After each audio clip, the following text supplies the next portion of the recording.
The ingredients required to make atta halwa. Here I have around half cup of atta wheat flour, sugar 1/3 cup, 1/4 cup of ghee, desi ghee. So let's start making it. I have heated a kadhai. I'm going to add the ghee.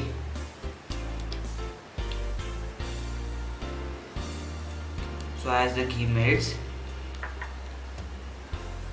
we are going to add the wheat flour to it.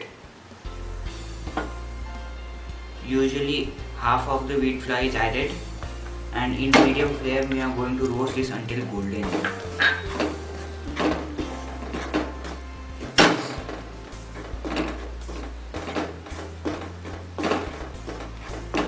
So you can see this is the consistency required to make a good halwa, and we are going to cook it until golden color change.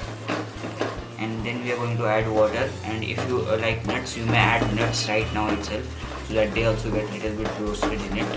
Otherwise you can garnish with them at last only. So now you can see the color. Now we have to be a little fast adding the ingredients. I am adding about 1 and sugar and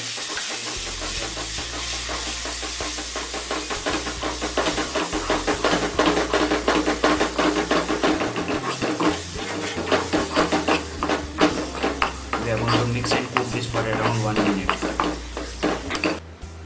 So the halwa is ready after cooking it about 1 minute.